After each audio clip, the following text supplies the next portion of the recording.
Deus seja louvado. A paz do Senhor, meus irmãos. Estamos iniciando uma série de vídeos sobre o tema Conhecendo as Dispensações, na visão bíblica defendida pelos intérpretes do dispensacionalismo clássico. São 8 vídeos no total. Este primeiro é para a apresentação, definição, conceituação e identificação do assunto. Os outros 7 vídeos serão um para cada dispensação. Estes vídeos ficarão salvos em uma playlist chamada Conhecendo as Dispensações, para facilitar a pesquisa por parte daqueles que queiram revisar a matéria. Então, fique ligado. Qual é a importância de estudar o assunto? É importante conhecer este assunto para melhor compreensão do campo da escatologia bíblica, tendo em vista que a última dispensação é para o futuro. Em outras palavras, eu diria que, para entender o futuro, se faz necessário entender o passado e o presente. O assunto sobre o dispensacionalismo é vasto. Existem várias linhas de interpretação, como o ultradispensacionalismo, dispensacionalismo revisado ou modificado, dispensacionalismo progressivo. Mas o intuito desta abordagem não é para tratar destas linhas distintas de interpretação, pois, como eu disse no começo, adotaremos a escola do dispensacionalismo clássico, segundo a qual Deus estabeleceu 7 dispensações no curso da história da humanidade a fim de prová-la. Então, afivelem os cintos, porque vamos decolar.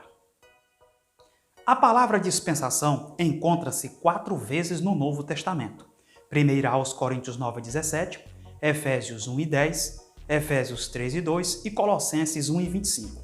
Trata-se da palavra grega oikonomia, da qual deriva-se o termo economia, que significa boa ordem na administração, na despesa de uma casa.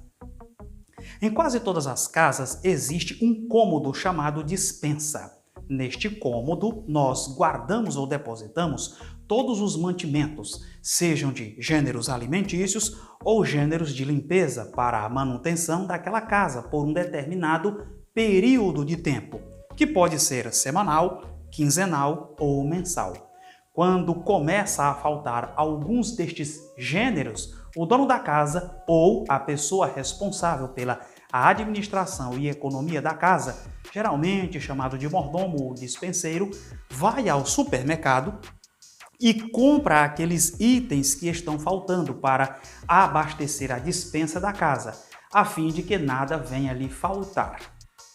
Esta é a ideia que nos remete o termo dispensação. Oikonomia. Oikos é casa, nomos é lei. É a lei da casa por meio de uma boa administração partindo da despensa. É a descrição do gerenciamento dos assuntos do lar. O reverendo Niels Lawrence Olson leciona que, no contexto bíblico, a dispensação representa a administração que Deus faz em sua grande casa universal, na qual estão afetos a ele todas as inteligências, tanto homens como seres angelicais. Deus administra a totalidade da história humana como se fosse sua casa, conduzindo a humanidade ao longo dos estágios sequenciais de sua administração. Cada estágio ou dispensação é determinado pelo nível de revelação que Deus ofereceu até aquela ocasião na história. Essa revelação especifica as responsabilidades do homem, testes ou provas concernentes a essas responsabilidades e a graciosa provisão de Deus de uma solução para quando ocorre o fracasso humano. Dito isto, aprendemos com as lições do pastor Severino Pedro da Silva que uma dispensação é um período de tempo em que o homem é experimentado em relação à sua obediência a alguma revelação especial da vontade, tanto permissiva quanto diretiva de Deus.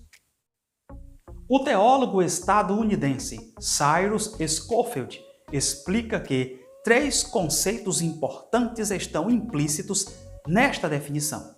Primeiro, um depósito da revelação divina quanto à vontade de Deus, incorporando o que Deus exige quanto à sua conduta. Segundo, a mordomia do homem desta revelação divina, na qual ele é responsável de obedecer.